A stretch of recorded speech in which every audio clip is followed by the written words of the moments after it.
Well, hello there, and welcome to another spooky episode of the Middle Country Public Library podcast. I'm Sal DiVincenzo, here in the studio with my beautiful colleagues, Sarah Fade. Hello. Nicole Rambo. Hello. How is everyone doing? Good. We are coming down from the highs of episode 400. Oh yeah. A little trip. I liked going on a trip. It was very fun to be able to walk around. So if you haven't seen it, check us out. Our last episode last week was a lot of fun doing it, and here's to the next 400 episodes. Wow. That should take us to about where retirement. Anyway, who wants to go first on this week's Spooktober special? Who wants to go first? Sarah has props here. If you're not watching on YouTube, you should. It's not props per Well, se. they're books. They're books. What do you got? Not prop. They're real. They're real things. I have some horror books. Oh, nice. Horror books here at the library that you can check out. All right. Okay, so there's a they're lot. new ones too. Some are new. There's a lot of blue stars over there. Some are newish. Okay. Let me move my drink. All right. Okay. She's prepared. She's got a drink. I got a drink. Okay, so this is a book that's new from Stephen King. However, it is checked out. So I printed it out. Stephen King, Never Flinch. Okay. But we do have the audiobook. Oh, nice. So the audiobook is available, or you can get it, put a hold on it, like Nicole said. Yeah. So, as you know, I read a little bit from each book to really entice you. This is a fun part of the podcast. Sure, yeah. So, here's a little chapter 2. A little snippet. On April 6th, Trig sits in the same periodical's room chair. Library. Yay. Staring at the future story in today's Sunday paper. The headline doesn't just speak, it shouts. Buckeye Brandon, murdered prison inmate, may have been innocent. Uh-oh. Trig has read the future and listened to Buckeye Brandon's podcast 3 times. It was a self-proclaimed outlaw of the airwaves who broke the story, and according to Buckeye, there was no may have been about it. Is the story true? Trig thinks that given the source, it must be. Wow, you got libraries, you got podcasts in there? Yeah. You really brought it home with that one. I know. Stephen King always delivers. Always delivers. Now we have The Buffalo Hunter by Stephen Graham Jones. It's a New York Times bestseller. Also here, but out. Okay, because these are good books for this time of year. Yeah. So this one is also available in audio book here that you can take out. And just so you know, we do have like a CD player that you can borrow. We do. Right? That's right. So, if you say, oh, no, I can't, but you can. You can. Okay. So let's see. Okay. Until that random day worker reached into that wall, until what he found wrapped in mouse-chewed buckskin wound up in the hands of Special Collections librarian Lydia Ackerman of Montana State up in Bozeman.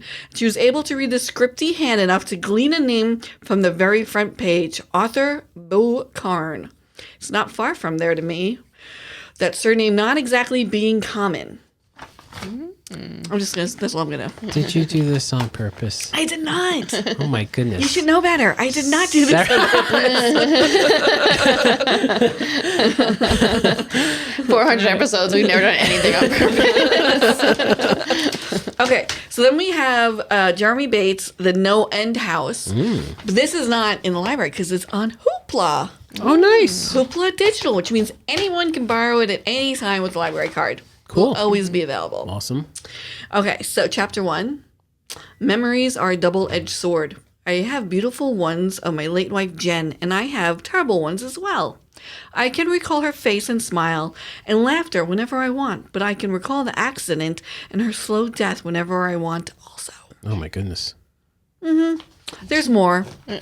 Where's the librarian? That's to be later. Now we have, these are here in the library that you can take out. Okay. Okay, this is Keith Rosson, The Devil by Name. It's a creepy little cover. That's creepy. Okay, and then 5 years after the event that drove most of the global population to madness, the world is overrun with the fevered, once human, zombie-like creatures drawn indiscriminately to violence and murder. In a campaign to restabilize the country, the massive corporation known as Teradyne Industries has merged with the U.S. government in a partnership of dubious motives, quarantining major American cities behind towering walls and corralling the afflicted there with the hope, they say, of developing a vaccine. Okay. Doesn't quite sound original, but still interesting. Well, I mean, I'm not going to, but there is more. Oh, look. And then the pages are deckled with the... Oh, wow. Yeah, that's cool. Blood stains. That's worth reading it just there. Yeah. It takes place in Portland, Oregon. Okay. That's new. Okay. This is Wake Up and Open Your Eyes by McLeod Chapman.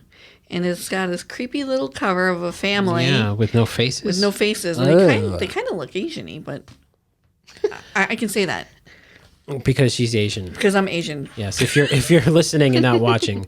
but they're not. They're not. She could say that. Don't they, kind of? I have no comments. Yes.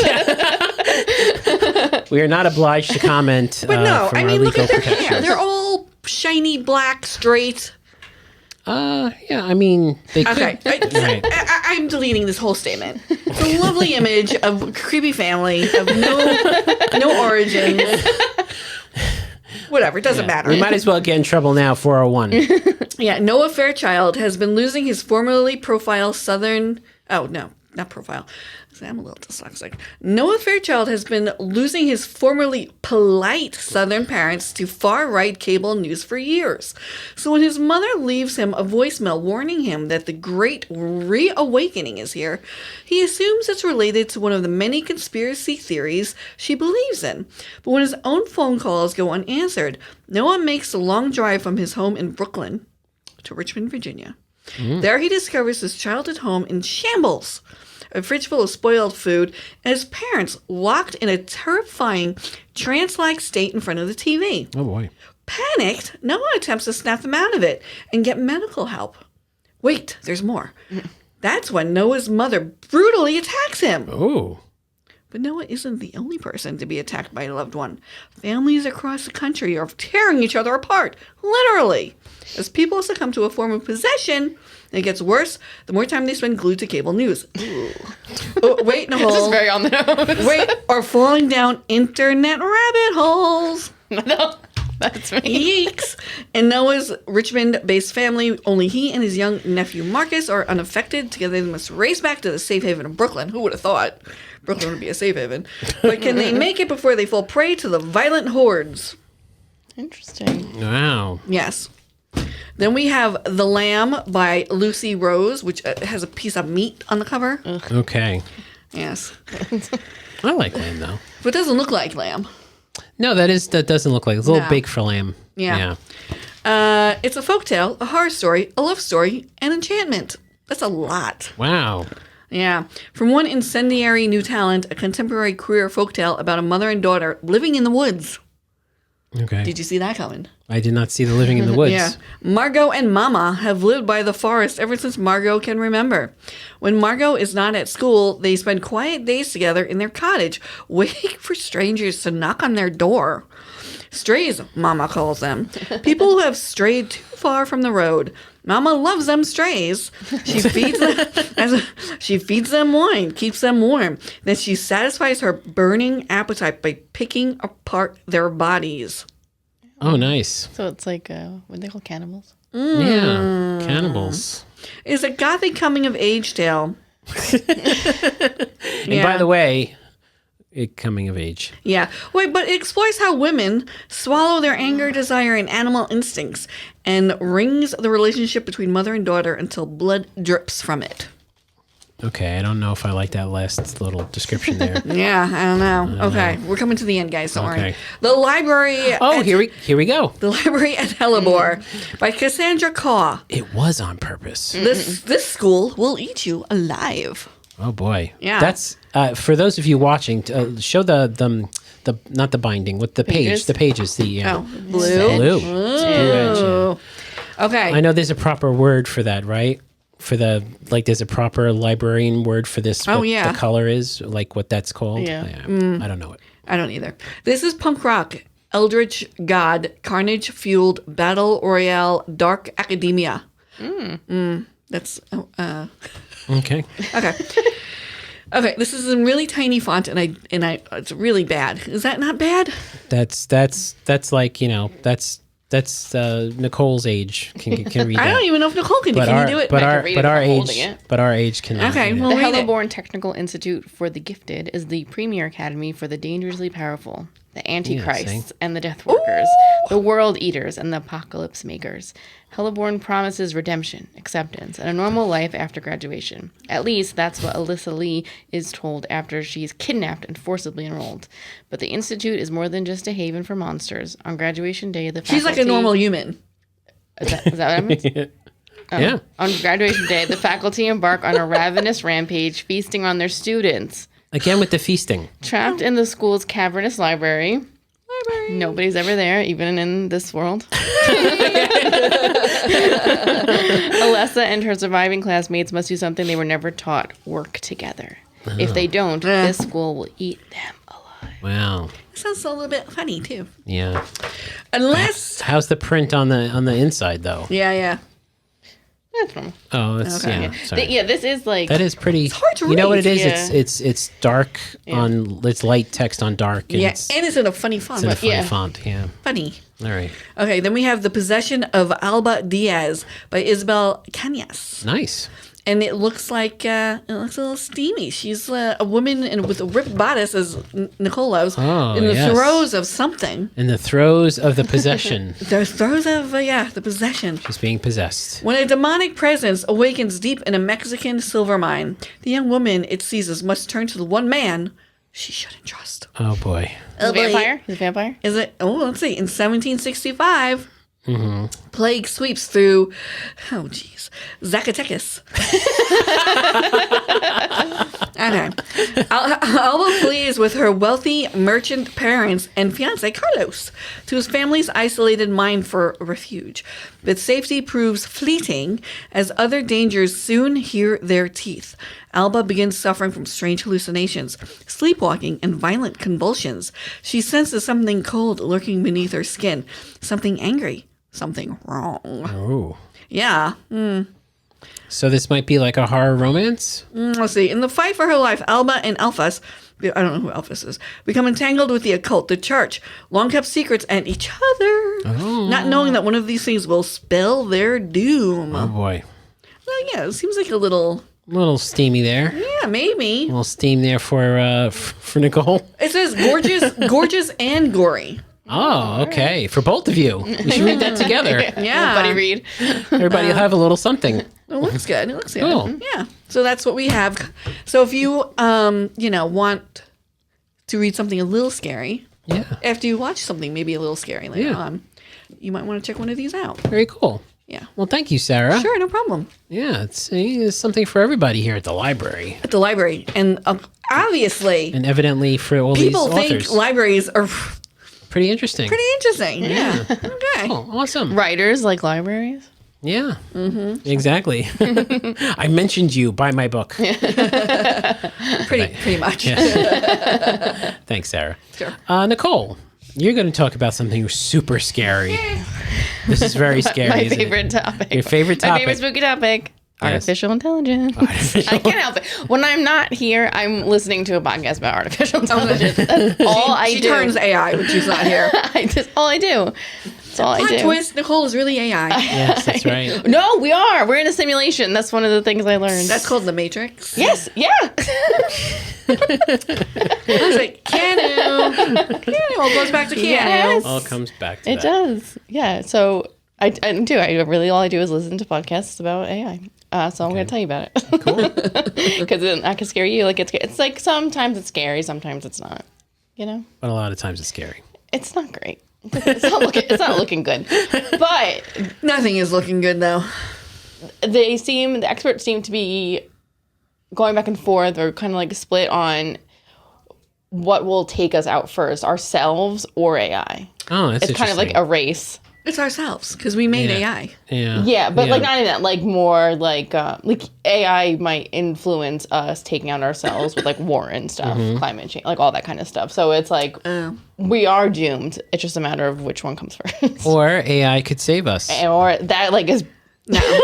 Humans don't even want to save us. Not to get know. political, but a lot of people don't believe in climate change. You never know. You never know. AI might end up being the thing that Super actually saves us. benevolent. No. Yeah. But if we're in a simulation, this is just one simulation of like a billion.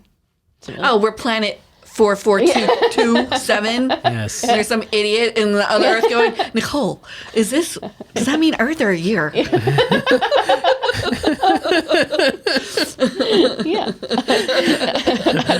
All right. So when you hear them talk about AI, there's actually there's the AI, then there's the AI that's going to kill us. So two different things. So what we have now is artificial intelligence, it's AI, also called narrow AI. So it's what we're using now when you go on ChatGPT, Grok, some of the AI that they're using in healthcare now to help identify cancer sooner, things like that. So this is narrow AI. They're pretty specific. They can only do... What do you call Siri? Yeah. Narrow AI? Siri is not even AI right now. Yeah. Like, say it's AI. No, Siri is like an assistant. Yeah. It's not quite AI yet. Yeah. It's supposed to be next year. Don't tell Siri that. Yeah. So then the next step up from that is AGI. So some people say we don't have it. Some people say we already do have it. So it depends. Do we have it with money? Like you have to have money to have it? No. It's just a matter of them deploy. I'm sure. Oh, they have it. Right. Yeah. All alleged in my own conspiracy theories is that someone has this. Some military has this. Some countries have this. There's labs that have this. Oh, yeah. It's with the cure for Ebola. Yeah. Locked away. But but the general public doesn't have it, and they might not even have the system to deploy it to the general public yet. So why would they use it? What is it? But what is it? Yeah. Yeah. So it's a hypothetical system that can handle most cognitive tasks. So it thinks as for itself. As well as humans across domains. It thinks for itself. It thinks for itself. Yeah. It's just it's there. It's kind of a sentient... It's under AI, and they're hiding it because they know. Yeah, so... I don't even need to... Yeah, so it's basically they're agents... They're whereas AI is a tool for humans now, AGI is just another human brain. It's its own agent. Its own thing. And then we get to superintelligence. Now this is when they are smarter than us. So right now, AGI, they would be thinking kind of like us, smarter than us, but kind of like us. And superintelligence, they're going to be better than us in every major thing. I was listening to one podcast, and they were saying it's like having a city of Einsteins that are then creating smarter Einsteins, and then those Einsteins are creating smarter Einsteins, and so it's just exponential spookies. Yeah, exponential. And then scaries. that's when we decide. They would decide what are humans to them. Are they in a podcast I was listening to? We're gonna be their pets. A podcast I was listening to and said we would be like ants to them. Yeah. So now when you build a house, you don't really worry about the ants. Some die, some don't. Whatever. You kind of do your thing, and the ants are just floating around. And then if they become a problem, then you get rid of them. So we would be their ants. We would just try not to be the problem. Or this whole superintelligence AGI, it could just be the natural evolution of humanity. We don't know that either, right? Yeah. What if we plug in ourselves into this superintelligence and then we're quote unquote living forever? But do they have to be benevolent to let us do that to them? They wouldn't want us in there. It's like ghosts in the shell. Because if they become more capable okay, this is discussed. All right, so here we go. So one of the podcast I listened to was with Dr. Jeffrey Hinton. He's considered the godfather of AI. And then he warns that highly capable AI could outsmart us and without malice disrupt jobs in society. So if we get AGI and they are thinking, they don't mean to do it. They're not doing it because they're a malicious thing. They just, what do they do? They would obviously take over jobs like ours, to be quite honest. You probably wouldn't need us anymore, They can't be as funny, though. Yeah. No, maybe not. Maybe. Yeah. They could imitate, and right now, narrow AI can imitate. I was listening to another. I don't know why I have all this time. Else? Yeah. I know. I don't know what I do, but I have a lot of time on my hands. I listen while I do other things. Yeah, exactly. Yeah. When I listen mostly is when I'm feeding my baby. Oh, that's great. And me and her try to figure out what we're going to do. The baby's picking everything up, too. Yeah. Anyway, what was I saying? I was listening to another podcast. You're saying another podcast. What did you say? There's a podcast about... they're not as funny as us. Yes. Oh, okay. I was listening to another a comedian say that he's used AI, and it can create jokes similar to his. Like you could, like if you read it, you'd be like, "Oh, this sounds like so and so," but there is to his thought like something missing about it. It's not quite there yet, but if it goes the way it's been going, it will get there, and then it will be funnier eventually. It just will. Okay, so Jeffrey Hinton says, again, without malice, it could disrupt our jobs in society. Like, and that's what a lot of people are saying. In the next 10 years, a lot of jobs that are kind of going to be whatever. I think everybody agrees that that's what's going to happen. Yeah, he suggests more trade-like jobs. He was like, in the interview, he was saying like, oh, because the interviewer asked like, oh, so what should people do? He's like, become a plumber, and he's like, I'm not kidding. Like, because he thinks physical manipulations, those kind of robots that would have this and then have to do physical manipulations, are actually going to take a little bit longer than this regular AGI will take. So learning to be a plumber or something in a trade is best for that. Okay, so that's that. Now, there was another study out of MIT, which I talked about with you, about your brain on ChatGPT. It's called. It was a small study. It's not like it's not big. It has to be. It's not peer reviewed yet, but it was really interesting. So they had these 3 groups of people that are 3 groups of students, and they came from like that kind of triangle of like Ivies over like MIT, Harvard, and they were given them essays to write. One group could use ChatGPT, one group could use Google, and one group had to do it just off the dome. And they found, imaged their brains, and they found the ones that used ChatGPT had a lot less neurons firing than the ones that had nothing. And then later on, when they asked those ones that used ChatGPT, what did you write about? They couldn't remember. Oh, yeah. Yeah. And then, when they went back, so then they had the ChatGPT become the ones that didn't use any tools, and it was harder for them to write. So you're giving up your brain cognition workload to these ChatGPT or these AI type things, and it's not good. No. And, your brain is losing, neuron connections. So don't use it for that. Don't use it to... Let's take to another podcast. Yeah. I surely don't know what I do. And she was saying, this other scientist was saying, you have to use it for things you already know about. You have to use AI for information that you already have a decent handle on, and you're trying to use it in a new way, or trying to do something. You can't have no knowledge of a topic and ask AI to teach you it, or to write something for you about it. That's dangerous. You're never gonna remember it, and you're just gonna keep losing memory, neurons, and all that kind of stuff. Okay, so don't do that. Don't offload it, and then don't let Dr. Hinton be correct and have it take over our jobs. And then this third one I was watching, Dr. Roman Yampolsky. He was funny. I liked him. He's the one that's we're absolutely doomed, but he was very cool about it. He thinks sufficiently advanced AI may be uncontrollable, and even good safety measures can fail in weird ways. He is a big simulation guy. He really fully believes that we are in a simulation. And there was a Popular Mechanics article that just came out in September about another scientist who thinks that he's kind of figured out why, how we're in a simulation. It's infodynamics and stuff. And the article references The Matrix, the movie The Matrix. Yeah. It's a simulation. Okay. So I think that's fun. I like that. Do you guys think we're in a simulation? I'd be mad if we were. Would you really? Yeah. Well, this you would be mad, but another you might not be that mad. That's that's an interesting question, because from a religious standpoint, you could argue that yes, we are in a simulation. What, and the real world is heaven? Perhaps. That's one One thing, yeah. So is the person running the simulation, is that God? Well, or whatever. Yeah, you'd have to whoever you. Or is it AI?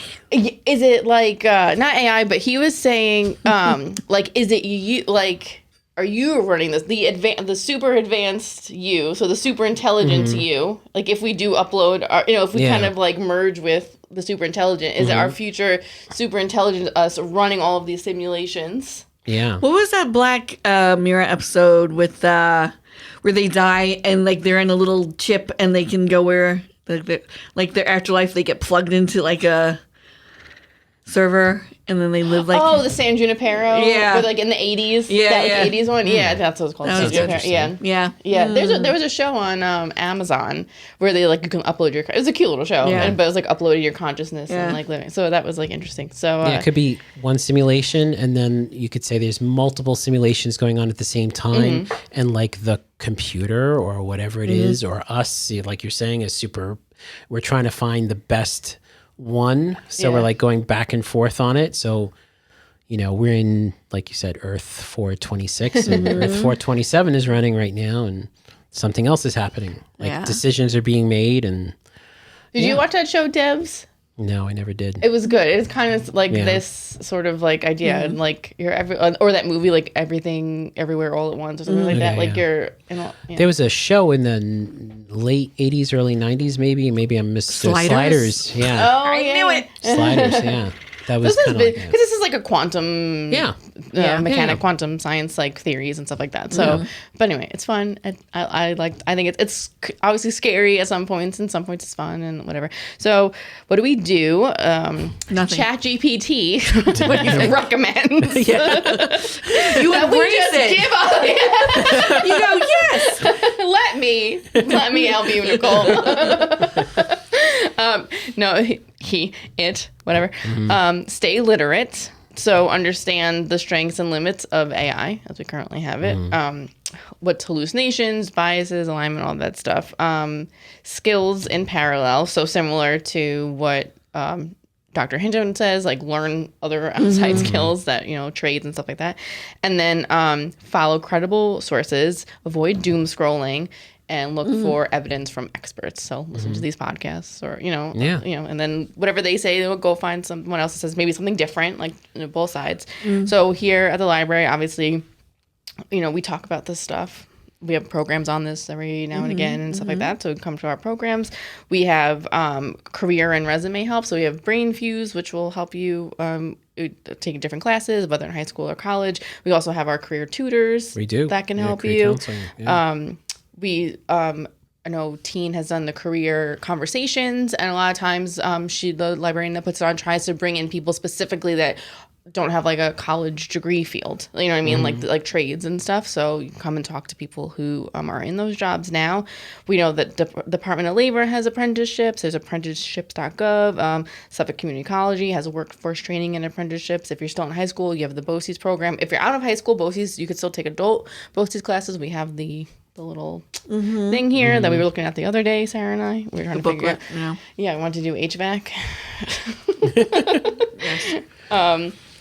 Yes. So don't let it creep you out that much, but it is kind of creepy. It is creepy. If you like really to think about it. Go in the, Well, what like drives me absolutely bonkers and like it makes me almost sick to my stomach. Well, it does make me sick to my stomach. If you've ever seen like an image of like the universe, like the Hubble Space Telescope shows all these stars and all these galaxies from far away, that freaks me out so much. And that's just like a corner. Yeah, I know. Yeah. That is a corner of the universe. It's hard to wrap your head around in infinity, infiniteness. Exactly.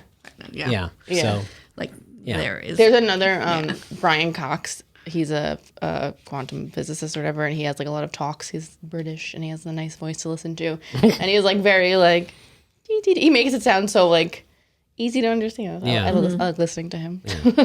Yeah. Well, I do recommend, since we're librarians, I guess I have to recommend the book.